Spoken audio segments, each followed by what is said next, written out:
Good morning, everyone. Morning. Let's start having a quick prayer.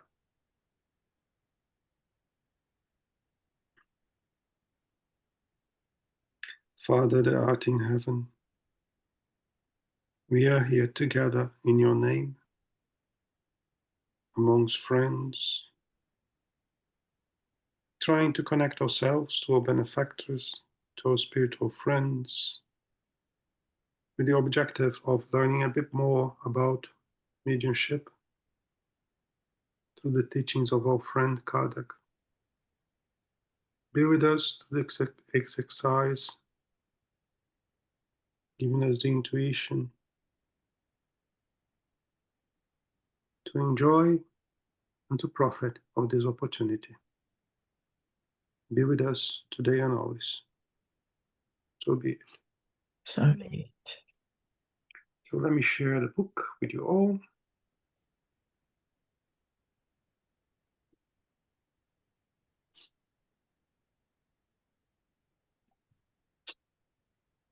Okay, make it a bit smaller. Let me increase a bit, just in case someone having an issue to read. So today we're starting from the item 26. Reminding everyone, this is not a lecture, this is a study. So feel free to share your thoughts, your questions, what else. The most numerous of all classes, but which cannot be included amongst the class of opponents, consist of hesitant individuals who are usually spiritualists out of principle. Most of them have a vague intuition about spiritual ideas and they aspire towards something that they are not quite able to define. They only need to coordinate and formulate their thoughts. Spiritism appears to them like a ray of light, the clarity that dissipates the fog. Consequently, they avidly embrace it, for it sets them free from the anguish of uncertainty.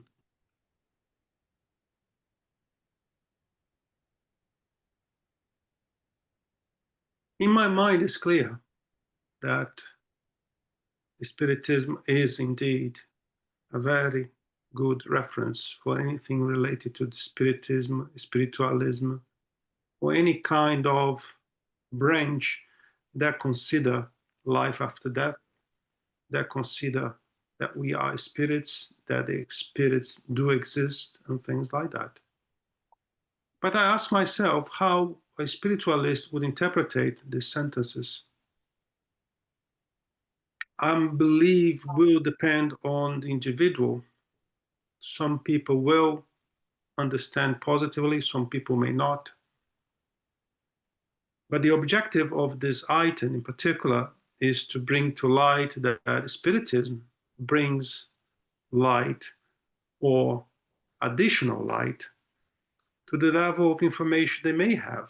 Or, even better, Spiritism will bring light to questions they could not find answers yet. So this is not like a pejorative comment or anything else. This is really trying to bring to those who have spiritualist thoughts an information saying where they can find more information. If we now take a look at the various categories of believers, we will first discover those who are spiritists without realizing it. Interesting, because we can see some people falling into that category very well. We share the same opinions, we share the same thoughts, but when you ask, are you a spiritist? No, no, I'm not. I'm something else. And that's very fine, because spiritism can be incorporated by any other belief, any other creed, or even religions. So that's something very normal to find. Properly speaking, these are a variety of nuances of the preceding class, even though they have never heard of the Spiritism doctrine per se, They have an innate sentiment about the grand principle that results from it. And this sentiment is reflected in certain passages of their writings and discourses to the extent that if you listen to them, you would believe that they were true initiates. We have to think to truly understand that. We have to think that doesn't matter what are our beliefs. When the time comes, we will all pass through the same phenomena. I mean the death. And when we leave our physical body behind, when we arrive on the other side, is equal to everyone. Each one will be on different degree of vibration, let me put this way. But the phenomena of discarnate, the phenomena of the death of the physical body, will come to everyone exactly the same way. We cannot escape from that. So even if you do not share the same understanding as a spiritist when you go to the other end, the phenomena is very clear. You will not be able to do anything else different. You may be able to interpret things in a different, using a different pair of eyes, let me say like that. But the phenomena is the same. So when we return on earth, regardless of what we believe or which religion we preach or whatever, we may have some with us from the experiences we had. We may have some souvenirs of what we've been through. So that would explain, in my eyes, why we have so many people with some resemblance of spiritists. Many examples of these individuals can be found among sacred and secular writers alike, and among poets, orators, moralists, and ancient and modern philosophers.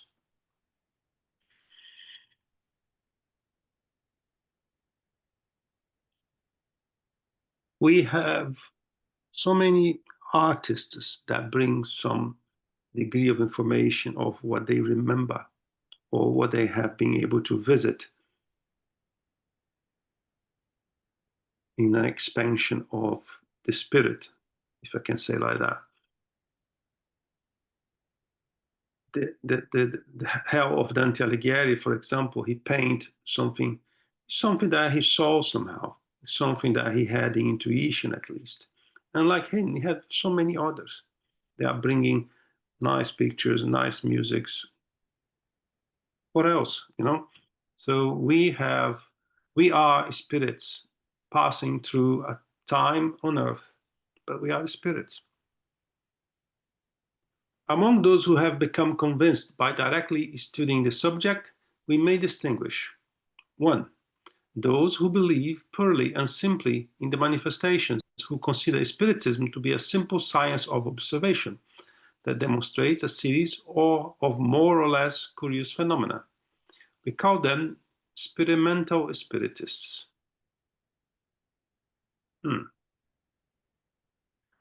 Those who see in Spiritism more than just a phenomena, who understand the Spiritism philosophical aspects.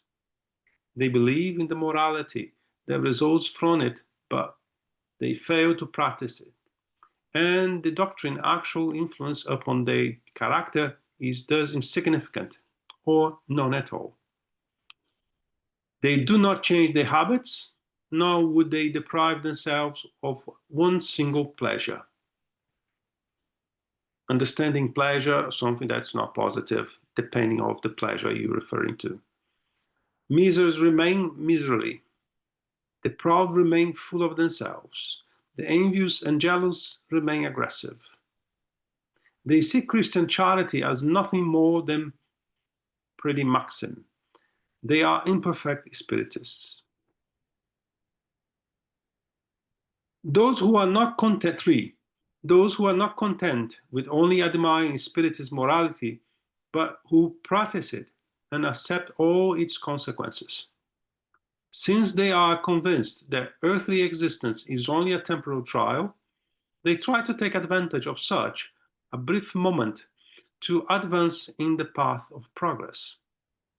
The only one that can lead to them to a higher position in the spirit world, endeavoring to do good and subdue the evil tendencies.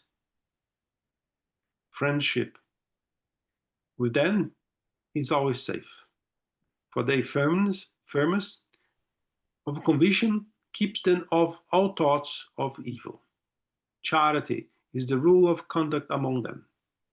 These are true Spiritists, or better still, Christian Spiritists. Finally, there are fanatical Spiritists. The human species would be perfect if it always preferred a good side of things. Exaggeration in any way is harmful. In Spiritism, it produces a blind and often childish confidence in the manifestations of the invisible world, leading some very easily and uncontrollably to accept what reflection and examination would show to be absurd or impossible. Fanaticism do not think it dazzles. The ardent are more nauseous than useful to Spiritism cause. They are less capable of being convinced since their judgment is rightly distrusted. They are easily fooled by fraudulent spirits or by persons who try to exploit them gullibly. Their gullibility, If they weren't the only ones who had to suffer the consequences, the harm would not be so great. But the worst outcome is that, without meaning to do so, they provide disbelievers with more reasons to ridicule Spiritism than to be convinced by it. And they do not fail to imputate to all the foolishness of a few. Obviously, this is neither fair nor rational, but it is well known that Spiritism adversaries only recognize their own reasons as genuine and care little about fully understanding the object of their consideration. So now we're going to talk a bit about them. Let me start saying that we have a very thin line between each one of them. So it is difficult sometimes to define on each class we fall under. And many people will jump into conclusions, try to say, well, this is a fanatic person, this is this. We don't know. We really don't know. We need to take time. We need to evaluate calmly. We need to see consequences of the acts of this person before we judge them, right? The first one, I think, is even positive, providing that you're coming closer to the Spiritism and through the process of your curiosity, or else you start to absorb some part of the philosophy. You start to see there is more than just a phenomena. But a lot of people I know, they came for the Spiritism on the number one. Today, it's a different thing. But they came just because they were curious. It is down to us to assist them to go past that phase. If you do nothing, if you just say, well, they are just curious, leave them be, and let's not do anything. Of course, they will remain as they are, and perhaps they even leave for good.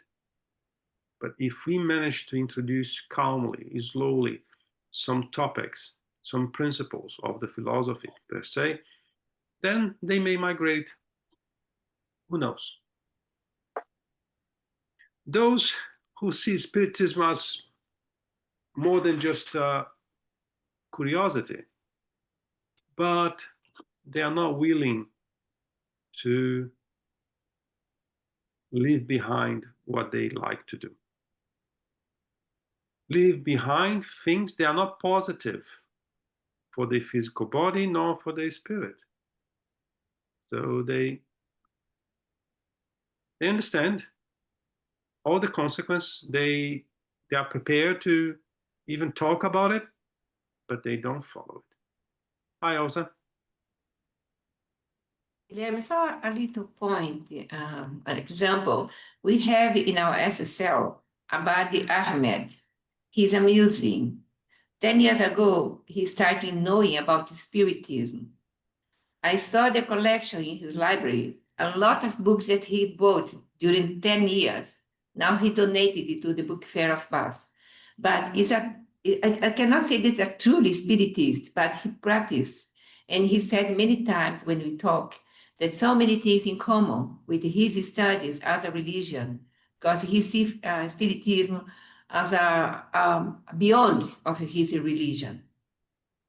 And I cannot call him a true Spiritist, but his manners, his behavior, his knowledge about spirituality, mediumship is a wonder, really. Marvelous. Only other point to say that nowadays we have an example inside our own group, a group that is mine and yours. That's very good, Elsa. It does bring to us the certitude that Spiritism does not have borders per se. You can go beyond of what we consider Spiritism and share our principles with anyone, providing they want to do good with that, right? And I truly believe that one day we're not going to have Spiritism anymore, because we will not need that anymore. Because what we preach today or what we know today will be so deep into any kind of belief that we don't need to be Spiritist anymore. What we know will be so integrated to others that will be there. Guilherme, allow me, please. He sent to me years ago a YouTube channel, a Muslim YouTube channel, and talk about Kardec, Spiritism, Chico Xavier, a lot. And there are thousands and thousands of followers, this channel, YouTube channel. You see, that's amazing. It's another way that Spiritism is going to place that we cannot imagine. I can send it to people here if they want to know about this channel. I can send it here. But Yes, Kardec is there. please do share with us, because it is always good to know. So again, Spiritism is not contained in a box. It's a kind of philosophy that can be spread all over. Then the number 3 is the one that we try to be Christian Spiritist. It's not easy to be. I think we migrate for the 2, for the 3. We are migrating for the class number 2 to class number 3, and we are trying to be Christian Spiritists. Because the great majority of Spiritists still 1 foot there, 1 foot here, and that's not a problem. We are evolving. We are learning through the process. And then I think it's very fair to say that we are between 2 and 3. One day we'll be only on the 3, on the class 3. Fanatical Spiritists is something that is also very common to hear among ourselves. Every time there's someone coming willing to do things, willing to work more than others, a lot of people come and classify them as fanatical people. Oh, this is fanatical, that will die. We need to be careful with that. There is a misunderstanding of someone willing to go a step further than someone being fanatical. We can find both, but who are we to judge the person? Even if the person is inclining to fanatical things, perhaps that's all she or he knows. It's up to us to have a little bit more time on the Spiritism, perhaps to guide them a bit better.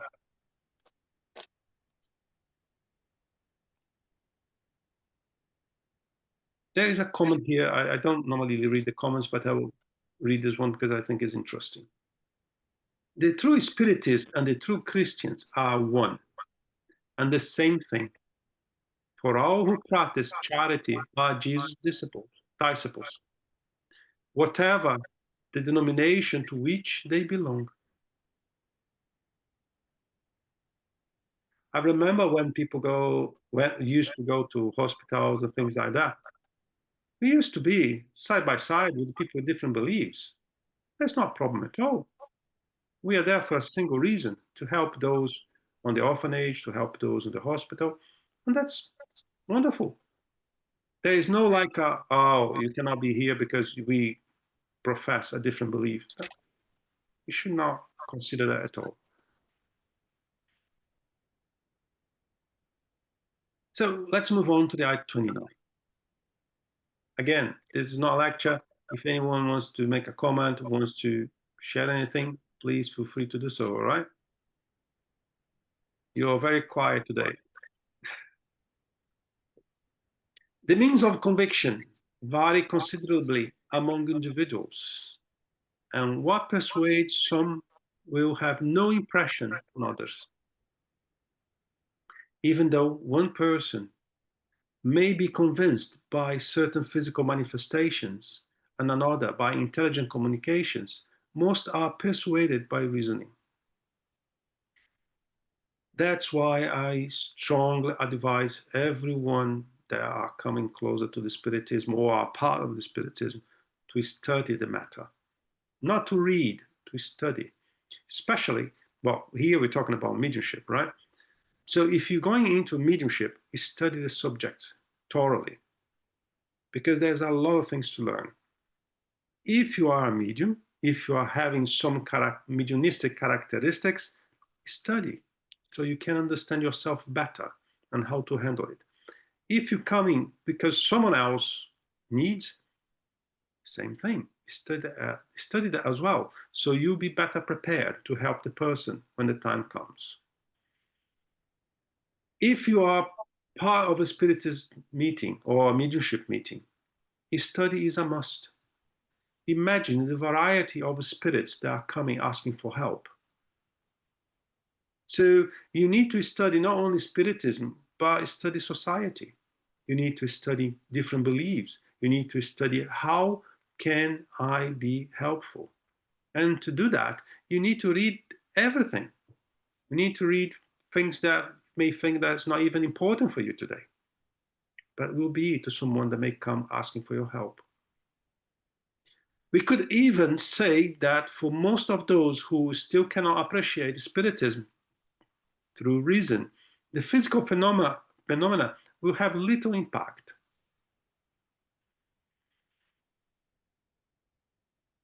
I truly advocate that we should not try to convince anyone about anything. When the time is prepared properly for that person may see things in a different way.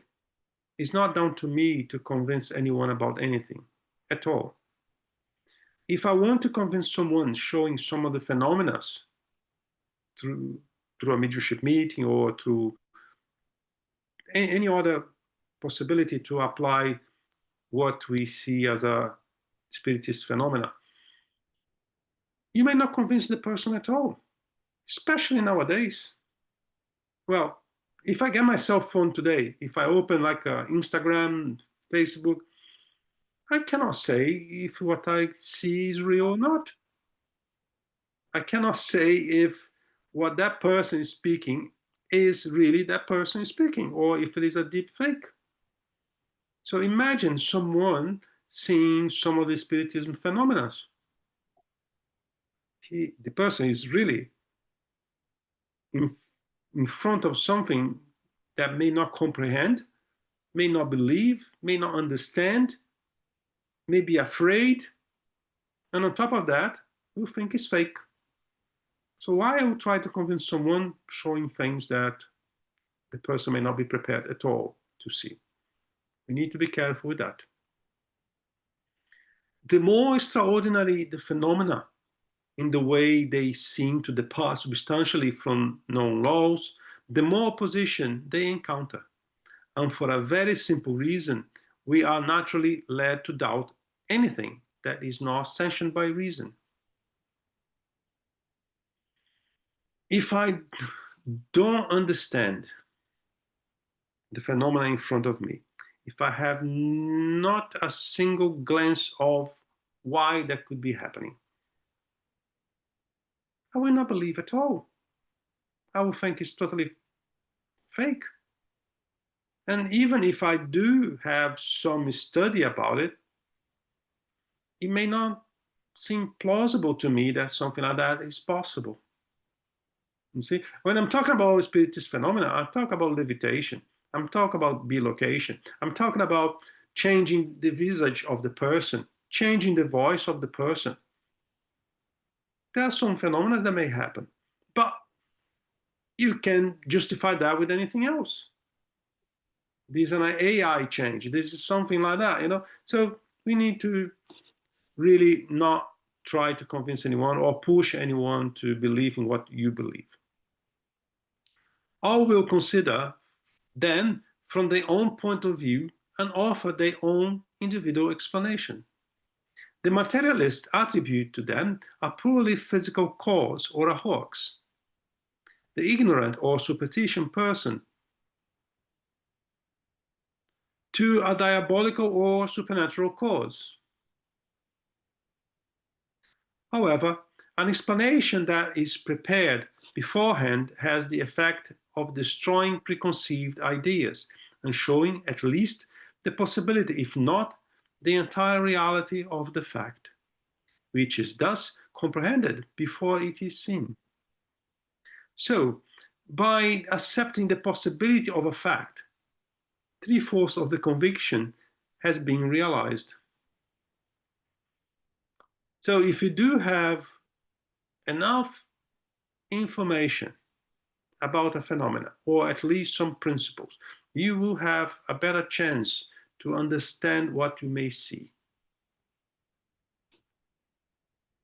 It will be of any use at all to try to convince obstinate disbelievers. You may not agree with me, but I don't like to waste energy. So if I am in front of anyone that don't believe what I believe, or come to me saying, well, what you think is Mickey Mouse thing, or is impossible, you coming from cuckoo land type of thing, okay, so be it. I will not lose my energy with that person at all. No, I can use my time and my energy to help those who are in need of help. Those that are just there to say that I don't believe or something like that, okay, follow your path, I follow mine. We have already stated that this will depend on the causes and nature of the disbelief. I came to my mind here something very interesting that happened to me before. In my professional life, I was sitting at my desk in front of somebody else, and I never spoke about Spiritism with that person at all. And the person one day started asking me questions. I said, well, why are you asking me questions if you do not believe, if you do not even, are not even curious enough to understand that? And the person said to me, yes, but my wife does. I said, okay, your wife does. And then he came back many times asking for questions. I said, well, why you don't ask your wife? Because I don't believe. And I asked, what do you believe? I believe in God. Well, that's a very good start. You believe in God. I also believe in science. Oh, we have something in common then. If you believe in science, I can share some information with you that are considered scientific, and then we take from there. And that was the beginning. I fed to this person some Spiritist information based on the science, more inclined to the science. And then he never stopped.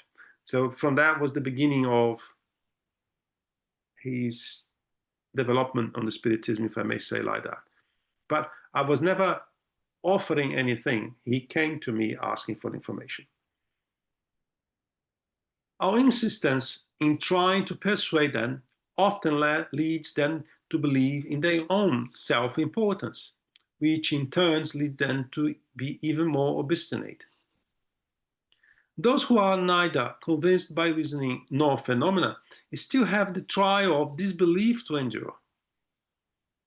And we must leave to Providence the task of leading them onto the path of more favorable circumstances. There are too many other people who desire to receive the light for us to waste our time on those who reject it. If you had the opportunity to be part of any Spiritist activity, there are several possibilities, and you will see that time is precious because one thing leads to another, to another. On the end of the day, we are fighting to create slots in our agenda to be able to do what we like to do, right? So waste time is out of question.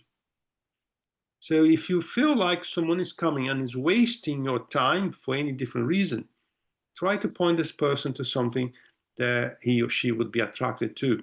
But you need to be able to balance your own time before you fall into the category of wasting your own time. Therefore, direct your efforts towards those of goodwill who are greater in numbers than you might think. Your example will overcome any resistance more easily than your words, right? And this is something that we say very often. Give the example. Give the example. The person does not even need to become a spiritist, but if the person follows some of your good examples, you already did the job, really. You know, because what is the final goal of spiritism on the end is to make things better for ourselves and to the others, and as a consequence to the whole world.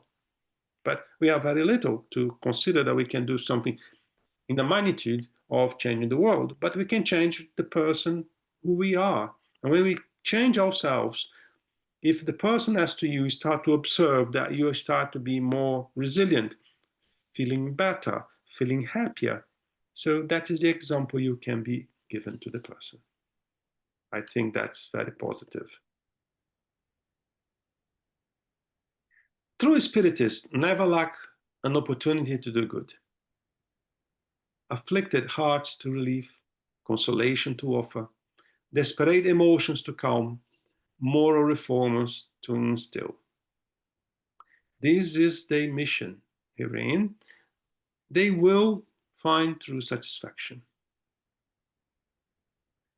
This could seem to be a bit unreal to someone that's not familiar with. And it's not easy to become someone that wants to help a person. It's not easy because if you're not used to it, we think it's something that we should not dedicate time to it, right? But if you force yourself, at least in the beginning, to do some charitable activities, you will see that what you gain in return make you desire to go even further because you feel better, you feel happy with yourself. But in the beginning, sometimes we don't want to do, we don't want to go.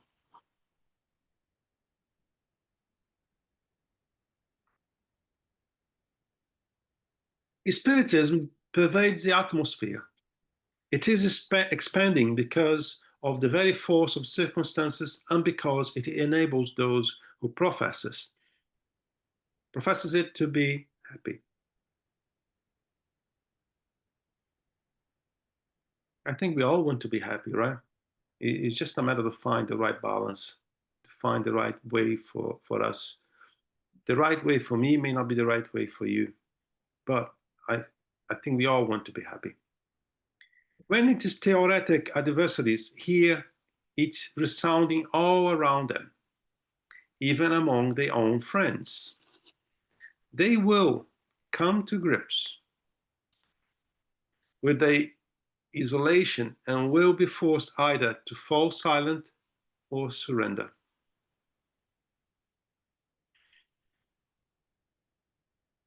I think we spoke a few times already. When we start to change ourselves, our environment also changes. When our environment changes, even those that used to be around us, they will also change. They may change because they will follow whatever you decide to do, or they will change because they will say to you, goodbye, this is not for me. A lot of people, including our parents, family, they think that you're going to a process that they do not understand, but they don't want to be around you for a lot of things. They even think or tell you that you're becoming fanatic about something because every Saturday you decide to go to an orphanage to help kids. They may do that. And then you need to decide what you want to do for yourself. Because it's very easy to have a lot of friends when you go to the pub on a Friday eve. Are they really friends, or they are there together just to have alcohol together? Friends, they remain friends. If they are around you for other reasons, that's a different thing.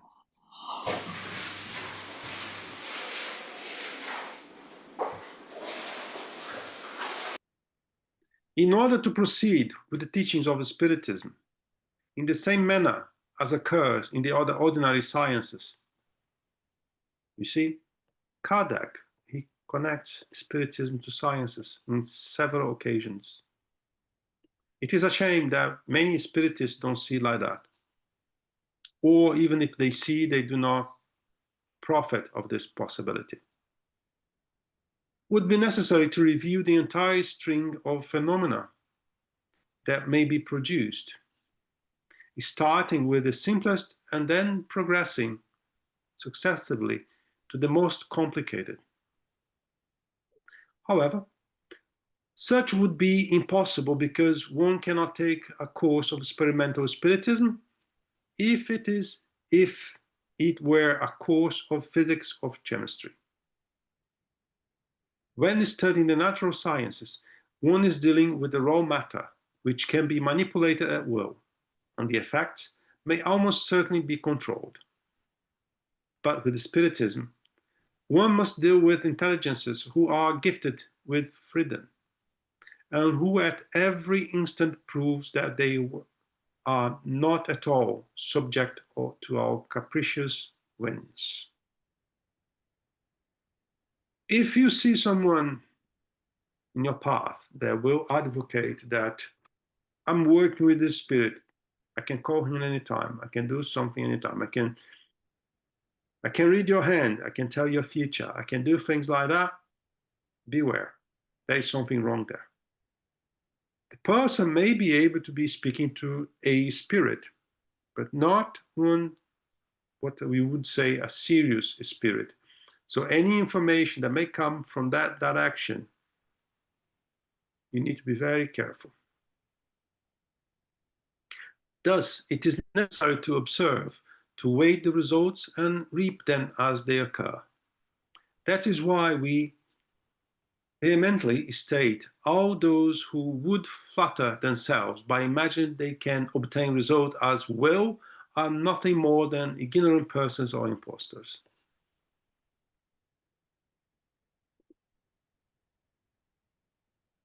That is also why true Spiritism will never put on exhibitions or resorts to stage shows.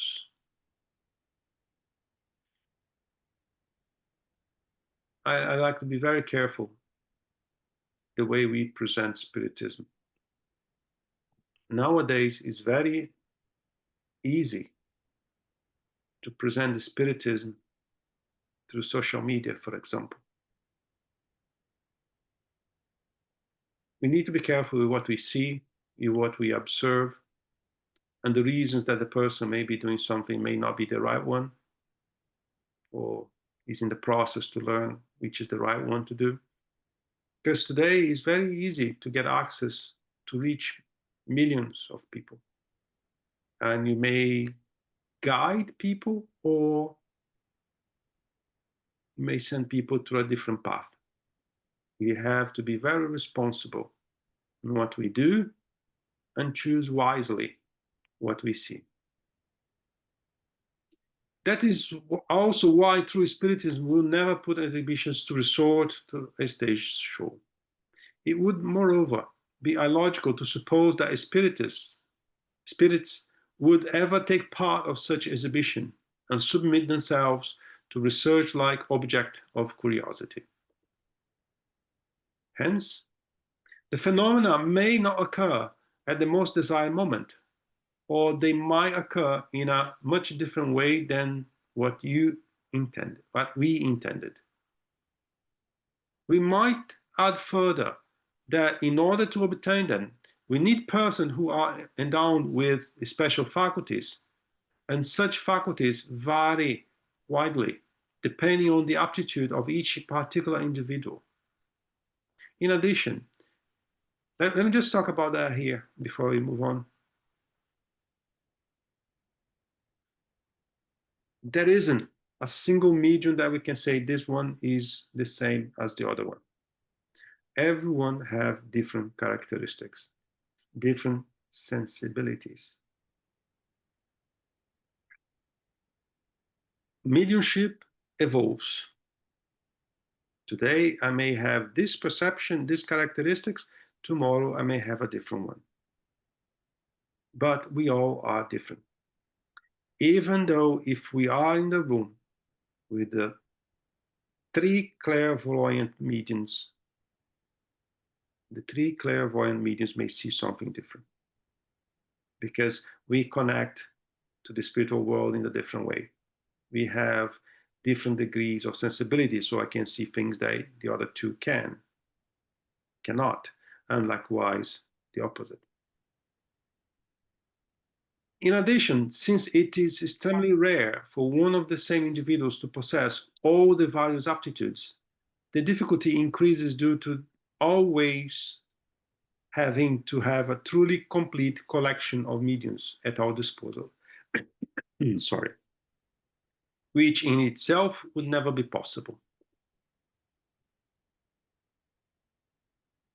I had the opportunity to work with mediums with different sensibilities, some of them having more sensibility than others, but I believe I'm a fair bit involved with mediumship, but I cannot say that I saw everything. It's impossible to see everything. It's impossible to work with all type of mediums. I don't think it's possible. The way to remedy such an inconvenience is really quite simple. One only needs to begin with a theory. Herein, all the phenomena are reviewed and explained, and herein, one can recognize them and understand the possibility that they will occur, and can know about the condition under which they may be produced, and the obstacles that may be encountered. I used to advocate that a study is a must, but we don't learn everything in the book. Practice is also a must. Conduct experimental mediumship meetings. Allow people to develop characteristics, even though if you don't know them. If you don't know them, both will learn together. But mediumship evolves, and the times are different. In the recent past, we saw different types of mediumships that we did not know they existed. Nevertheless, they are real.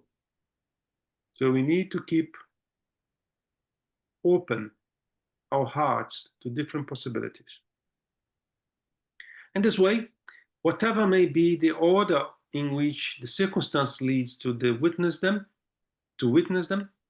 nothing will come as a surprise. I can share with you, we have enough theory to go to meetings, and from time to time we have surprises. Because read in a book is one thing, see face to face is another thing. Saying that, we do have the basis to understand the phenomena, but we are surprised nevertheless. And there is a further advantage there of sparing those who wish to work alone from many deceptions. Being aware of the difficulties ahead of time, they can stay alert and spare themselves from gaining experience at their own expenses. I'm going to give an example here. We all can learn how to drive a car by ourselves. You can get a book, I can move the stick, I can do this, I can do that, I can move the car. Or I can have lessons from a professional who does that every single day for the last 20 years. Which one is easier? Of course, to get assistance from someone that knows what he or she is doing, right? So Spiritism is the same. If you try to start something by ourselves, it's possible. It's possible. But then you're lacking someone with more experience to guide you. So it's always positive to try to get this support from someone, even if you consider the support just on the beginning, but the support can make your life easier, if I may say like that.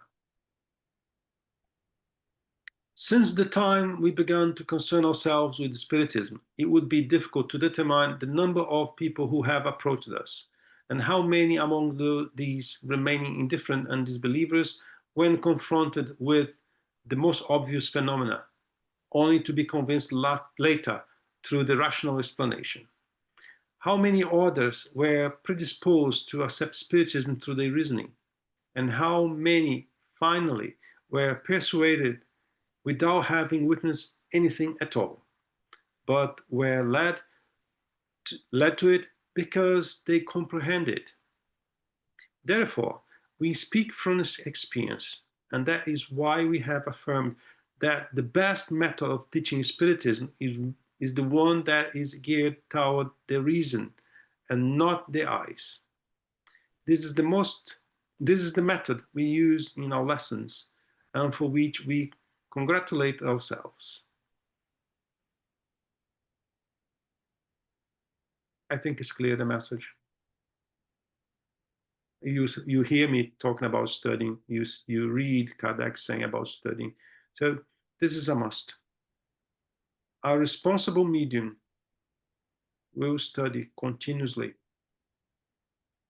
If you hear a medium say, I don't need to study anymore because I know everything, you know there's something wrong. So if you are willing, if your objective is to participate on a mediumship meeting or develop your own mediumship, take into account that you must study for your own safety, for the safety of those you love. Hi, Liz. Hello, everyone. So from the Spiritist perspective, the safest method of developing mediumship is your in-depth study, especially of the medium's book, and then you progress into this mediumship practice. But then you've said you need to study with somebody who does it a lot. Earlier you said you needed extra study.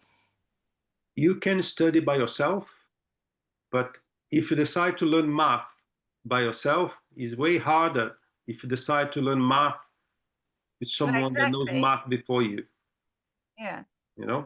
So the natural progression is the study of the book and then just sit in the Spiritist mediumship practice. Everyone that decides to do something, they need first to define what they want to do. Yeah. After they define what they want to do, then you can draw a line. Because you don't need to study 10 years before you do some practice. In the reality, if you choose to do that, you're never going to do that. Because if you have a group of 6 people and you tell them, we need to study 10 years before we do some practice, on the end, you may end up alone. So you need to draw a line of what you want, make things in a balance. I would not get someone from the street, let's do mediumship. I wouldn't do that. Yeah, Let's have some study here to understand what we're talking about, and then we can start some practice, right? Or if somebody comes to you already with a totally unbalanced mediumship already, the person knows there's something wrong. So you need to act, you need to help the person.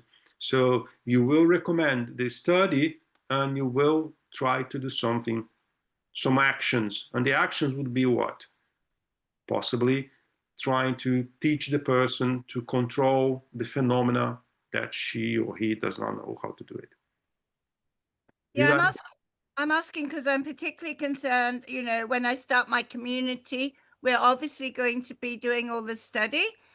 And, you know, I don't want to hold people back. So, but I personally don't think I can provide a safe environment, you know, if they want to go and practice. I can guide as far as theory is concerned, or, you know, an example of anything they experience.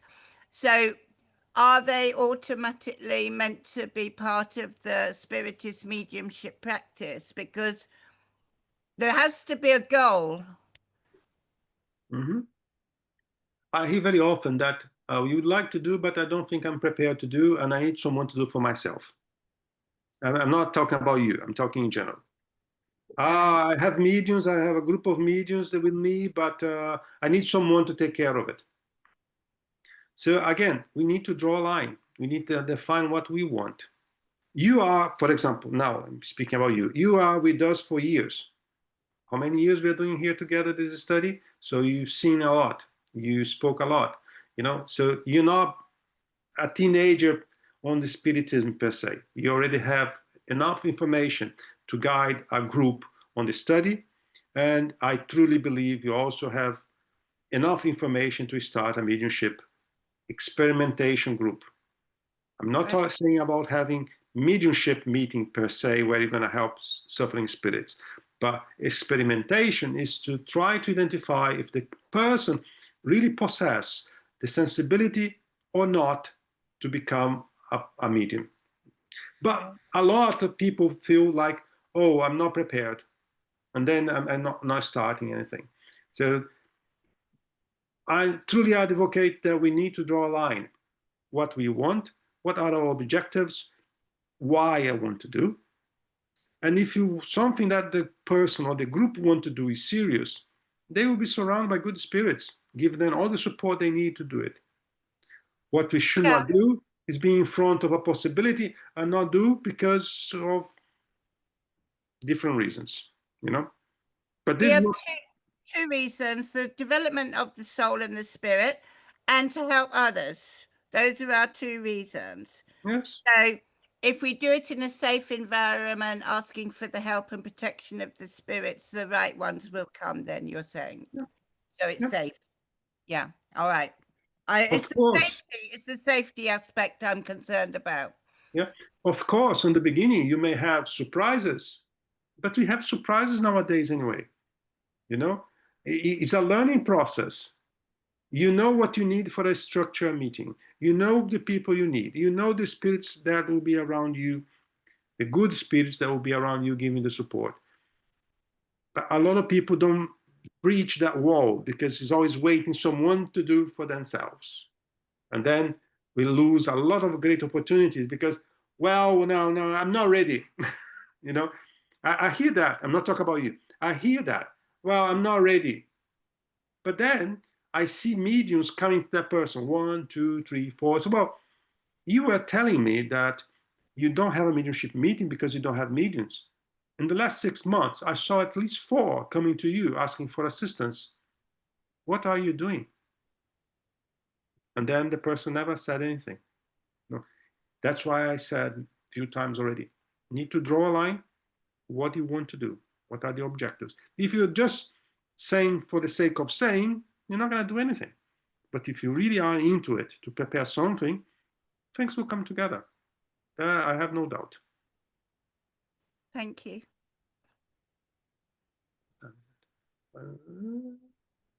I will start the other item, still have a few minutes. He's studying the Spiritism theory beforehand has a further advantage in that immediately shows a grandeur of the goal and the scope of the science.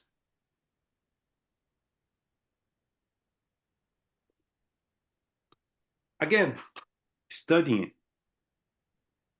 If there is a group, we just want to have some mediumship practice, and I'm not willing to study, very unlikely I'll be part of this group. Because this group is trying to find a person that will take the responsibility over her or his shoulders, and then just want to have fun with some phenomena. I will not be part of it. If I have a group willing to do some practice, but willing to study, to learn, then it's something else. Yes, we can do both together. We can do practice, we can do study. Because then you know that the person is not there for any other reason. Because to have a mediumship meeting, we have to have a clear path in our minds. We need to know that a mediumship meeting is to give support to those that are in need. In other words, to practice charity. If you don't want to do that, you may do something with a different name, with a different people, but this is not Spiritism. Those who first come to watch a table turn or produce raps may be inclined to ridicule it, since it is difficult to imagine that a table could give rise to a doctrine meant to regenerate humankind. I agree. Today, if we see a table turning, but we pass that moment. We are in a different moment. We have always noticed the fact that rather being superficial, those who believe without having seen, but because they have read and comprehended, are the most thoughtful, connecting more with the foundation than the form. They see the philosophical aspect as the most important and the phenomena per se as only accessories. They have stated that even if there were no phenomena at all, the philosophy in and of itself is the only one that can resolve the many problems that until now have been unsolvable. The only one that offers the most rational theory concerning humankind's past and future. I don't like to say that Spiritism is the only source of information. Spiritism, you only find something in Spiritism. I don't like to do that. But myself, I found answers on the Spiritism that I could not find elsewhere. Thus, they prefer a doctrine that correctly explains matters to one that does not explain them or that explains them badly. Well, I'll stop here. We're not in a hurry. Let me stop this sharing. Here I will save. Good, good. Now I can see you all. So I'm not sure if you do have anyone here from the group of prayer that wants to lead this prayer. I'll do it, Guilherme. Yeah. Okay. All yours. So, my friends, as we do every Saturday,